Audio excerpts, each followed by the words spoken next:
Hello guys! So today is Sunday. Nagaya nga yung isa dyan na mamasyal dun sa napanood niyang viral na pasyalan dito sa may kabayan.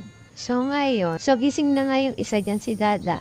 Habang nanonood yung dalawa, inistorbo niya. Ganito nga kami kada umaga, ang dami senaryo. Nagmuni-muni pa nga muna yan. Kaya tanghali na kami nakagaya niyan. Kada umaga at nagigising, mababisit muna yan. Di ba po ang araw yan hanggat hindi nang bubisit. Minsan pa nga pagpapasok ng trabaho, mababisit muna. Kaya iiwanan niya kami bad trip na sa bahay. Yung isa, busy mag-cellphone, manood, isa nang lalambing naman. Ganyan yan pagigising. Minsan siya na inutusan ko manggising sa dada niya. Pagpasensyahan niyo na yung mukha guys. Kasi bangag yan, walang tulog. Tinatamad na nga ako niyan, sabi ko wag na lang. Gusto kong matulog. Kaso pinipilit niya talaga kasi matagal niya nang gustong gumala niyan. So guys, fast forward tayo. Nakagayak na kami niyan. Sabay kami naligo apat para isang preparean na lang. So nag-aabang nga kami ng jeep niyan. Nakadalawang jeep kami tapos isang tricycle hanggang dun sa aming pupuntahan.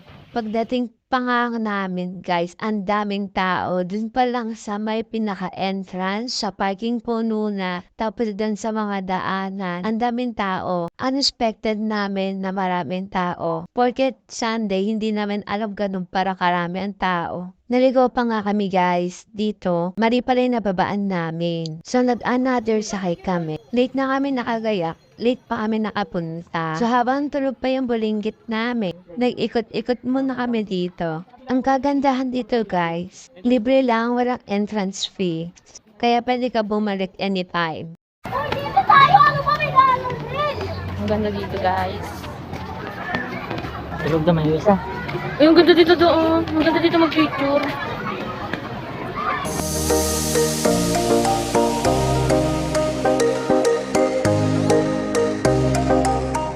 Ang daming tao dito guys. Meron din ibang nag-video, nag-picture. Sakto to sa mga family bonding, mga tropa bonding, ganon. Mga jowa nyo, dala nyo dito. Meron nga dito malaking tower, dalawa. Siguro gagawin to zipline. Nilibot namin nito, meron silang mga animals, mini zoo. Tsaka nakakatuwa siya guys. Mostly marami dito. Mga magkakapamilya, nagbabanding. Ang cute niya ng ibon na to guys. Yung balahibo niya nakatarap sa mukha niya. Pero para silang kalapate. Tapos eto, hindi ko alam kung pabo ba to. Tapos meron din sila dito kabayo na sobrang cute. Kung pumamasdan mo guys, ang ganda dito. Kaya pwedeng balikan. Meron din sila, eto yung mini pandela. Dito ang ganda ng view. Ang cute nga ng dalawa dito guys, naglalakad-lakad silang dalawa. Parang sila na-enjoy nila yung ganyan. Kaya parang pwede kami bumalik dito. Malawak pala siya guys. Kayo ang mabibitin pag pumunta kayo dito. Mabilis lang ang oras. Kasi kami nung pumunta kami dito, ang bilis lang. Parang kakarating lang namin, aalis na kaagad. Kasi hanggang 4 lang sila dito. Kung pupunta pala kayo dito guys, agahan nyo kasi meron silang kubo-kubo or parang cottage na pwede nyo pag-stayan. Kasi kami din namin nabutan kasi hinapon na kami. Pinasyal pa nga namin yung dalawa dyan para mas enjoy nila na nalabas namin sila guys. Kahit wala kaming pera, basta mapasaya namin sila, ginagawa namin ng paraan. Hanggang dito na lang. Thank you for watching.